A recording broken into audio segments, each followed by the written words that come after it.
அலைக்கும் வரஹ்மத்துல்லாஹி வபரக்காத்துஹு.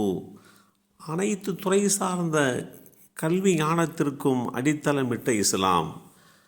அல்லாஹுடைய தூதர் ஸல்லல்லாஹு அலைஹி வஸல்லம் அவர்கள் கூறினார்கள், மக்களை நீங்கள் சுரங்கங்களாக காண்கிறீர்கள்.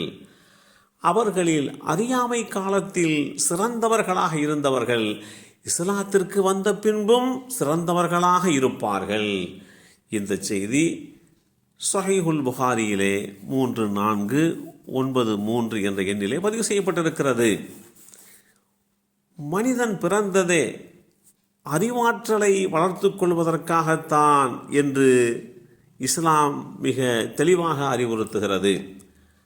அறிவாற்றலின் மூலம் தன்னை படைத்த இரட்சகனை அறிந்து கொள்வதற்கு மிக முக்கியத்துவமாக நாம் இந்த அறிவை பயன்படுத்தி கொள்ள கடமைப்பட்டிருக்கிறோம். மனிதனை இருள் சூழ்ந்த அறியாமையிலிருந்து வெளிச்சம் நிறைந்த அறிவு உலகத்திற்கு கொண்டு வந்தது கற்காலம் முதல் விண்வெளி யுகம் வரை அறிவியல் கண்டுபிடிப்புகள் மனித வாழ்க்கையை முற்றிலுமாக மாற்றி அமைத்துள்ளது இந்த இஸ்லாமிய மார்க்கம். இஸ்லாம் அறிவியலுக்கு வழங்குகின்ற முக்கியத்துவம் அற்புதமானது, அது நிகர்காட்ட முடியாதது.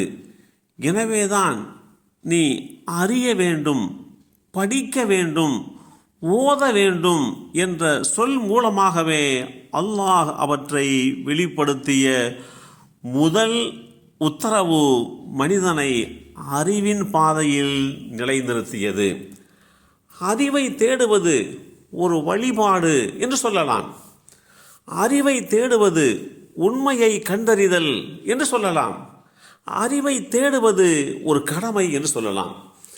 அறிவியல் கண்டுபிடிப்புகள் மூலம் நியாயத்தை பேணுவது ஒரு பொறுப்பு என்று இஸ்லாம் வலியுறுத்துகிறது.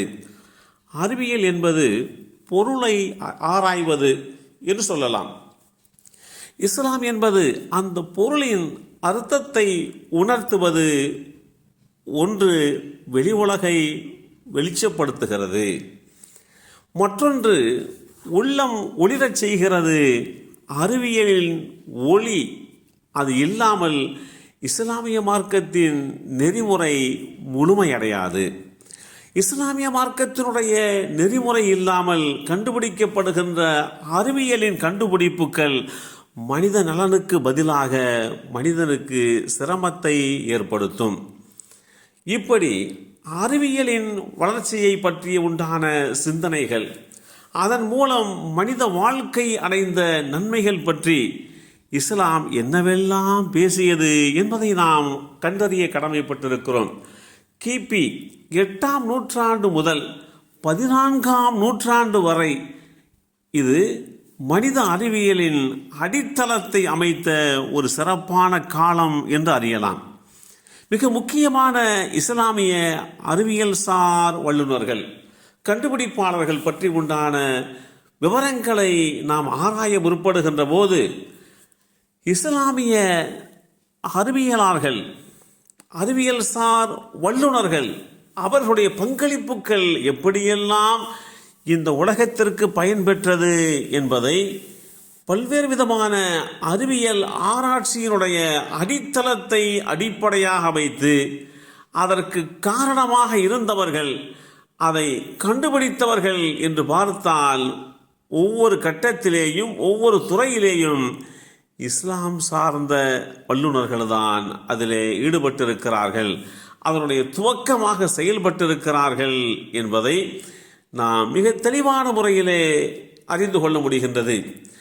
வானியல் சம்பந்தப்பட்ட துறை, புவியியல் சம்பந்தப்பட்ட துறை, கணிதம் சம்பந்தப்பட்ட துறை, இயற்பியல், இப்படி எடுத்துக்கொண்டோம் என்று சொன்னால் இஸ்லாமிய பேரறிஞர்கள் கிபி 973 முதல் 1050 வரைக்கும் உண்டான அந்த காலகட்டத்திலேயும் மெய்சிலிர்க்க வைக்கின்ற அளவுக்கு இந்த இஸ்லாமிய கல்வியாளர்களுடைய, அறிவு சார்ந்த வல்லுநர்களுடைய படைப்புகள், கண்டுபிடிப்புகள் இருந்தது என்பதை நாம் அறிய முடிகின்றது.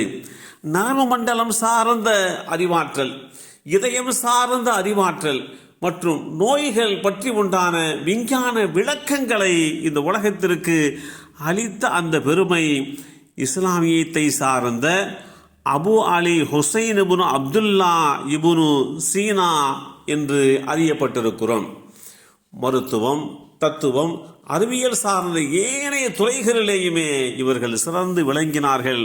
இவர்கள் இந்த துறைகளுக்கு அடித்தளமிட்டவர்கள் என்பதையெல்லாம் பார்க்கின்ற போது இஸ்லாமிய மார்க்கம் வெறுமனே வணக்க வழிபாடுகள் என்று இல்லாமல் ஒவ்வொரு துறை சார்ந்த ஞானத்தையும் அறிவதிலே ஏற்படுத்தியிருக்கக்கூடிய உற்சாகத்தையும் ஆர்வத்தையும் அறிந்து கொள்ள முடிகின்றது. எல்லாம் வல்ல அல்லாஹு தஆலா அனைத்து நன்மையான துறை சார்ந்த அறிவியல் விஷயங்களை புரிந்து கொள்கின்ற வாய்ப்பை நமக்கும் நம் சந்ததிகளுக்கும் வழங்கி அருள் புரிவானாக. அஸ்ஸலாமு அலைக்கும் வரஹ்மத்துல்லாஹி வபரகாத்துஹு.